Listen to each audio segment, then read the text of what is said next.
تو اب جو بادشاہ تھا مامون امام سے عرض کی کہ آپ بھی کوئی سوال کریے ان سے. امام نے کہا کس سے کہا؟ جو قاضی القضات چیف جسٹس تھا، سب میں سب سے زیادہ عالم جو تھا. ہاں بڑا عالم تھا.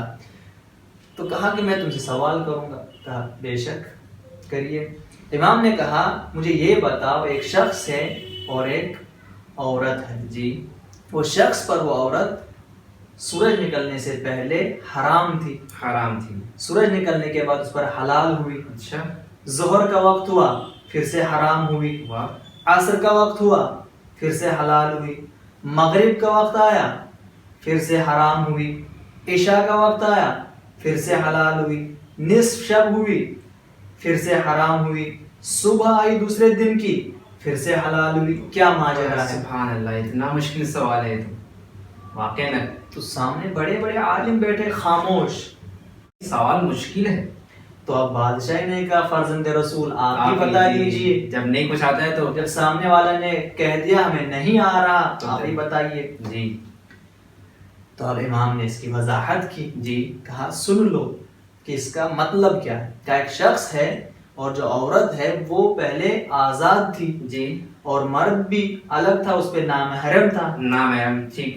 کوئی تعلق ہی نہیں، نہ نکاح ہے نہ کچھ ہے. تو حرام. کہا کہ وہ ایک کنیز ہے. ہاں. اب اس شخص نے اس کو سورج نکلتے وقت خرید لیا.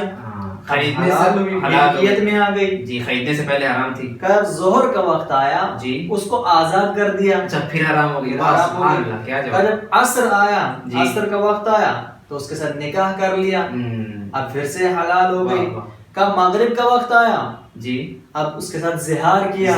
جی. یہ مسئلہ شرعی ہے کہ اپنی بیوی کو کہے کہ تم میری ماں کی پیٹھ کی طرح ہو، تو اس کو زہار کہتے ہیں.